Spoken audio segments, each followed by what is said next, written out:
আসসালামু আলাইকুম। সবার মুখে শুধু শুনি চট্টগ্রামের কালা ভুনা মশলা। আমি আজ পর্যন্ত রাঁধি নাই। তো আমি আজ প্রথম রান্না করতে যাচ্ছি। বাট আমি রেডিমেড রাঁধুনির কালা ভুনা মশলা দিয়ে প্যাকেটের মধ্যে এরকম একটা বড় থাকে, এটা 2 কেজির জন্য। তো আমি এটা পুরাটা দেইনি, হাফ দিয়েছি। আর এইটাতে থাকে একটুখানি স্পেশাল মশলা, এটা নামাবার আগে দিব। এটা গ্রিনটা আমি অলরেডি আরেকটা প্যাকেট ছিঁড়ে হাফ দিয়েছি, আপনাদের জাস্ট দেখালাম। এখান থেকে কিছু গরম মশলা নিয়েছি, এলাচি 4-5টা ফাটিয়ে নিয়েছি, একটু জয়ত্রী, একটু লবঙ্গ আর দারুচিনি সব এগুলো নিয়েছি। আমি মুখে পড়লে বাজে লাগে বলে আমি এইটা করে দিয়ে পরে উঠাই ফেলি। আমি খাসির মাংস দিয়ে করছি। খাসির মাংসের মধ্যে লবণ দিয়েছি, তেল দিয়েছি, এই কালা ভুনা মশলাটা দিয়েছি হাফ প্যাকেটের বেশি, আর আদা রসুন পেঁয়াজ বাটা দিয়েছি 2 চামচ, আর মরিচ গুঁড়া দিয়েছি 2 চামচ, আর আপনার গরম মশলা আর জিরা গুঁড়া দিয়েছি 1 চামচ করে। That's it. মাখায় দিয়ে, কারণ যেহেতু এটার মধ্যে সব কিছু আছে, তো এটা আমি মাখায় দিয়ে চড়াই দিলাম, দেখি কেমন হয়।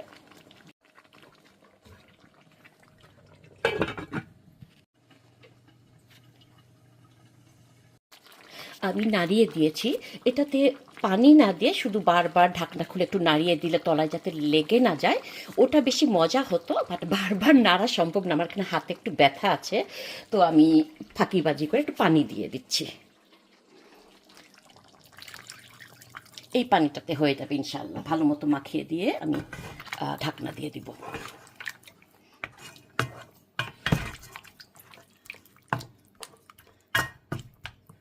দেখা যাক কেমন হয়। এই যে এইটা গরম মশলাটা, এটা এখন ঝোলের মধ্যে চুপাই দিলাম। ওকে, এবার ওই আরেকটা প্যাকেটের যে মশলা সেটা দিয়ে দিচ্ছি। পুরোটা দিব না, হাফ দিব আর কি। আর এদিকে সর্ষের তেল দিয়ে একটু পেঁয়াজ, রসুন, শুকনা মরিচ আর কাঁচা মরিচের বাগার দিচ্ছি। আর একটু বড় ফ্রাইং প্যান মনে নেওয়া উচিত ছিল, তাহলে মাংসগুলো তুলে দিতে সুবিধা হতো। আচ্ছা, আমি এক হাতে ক্যামেরা, তো আমি এটা একটু নাড়াইনি। এইটা এখন উঠাই ফেলে দিব। ওই গরম মশলা ওইটা উঠাই ফেলছি। তো হয়ে গেছে মনে হয় এটা বাগার। এখন কিছু মাংস তুলে এইটাতে দিয়ে দিব।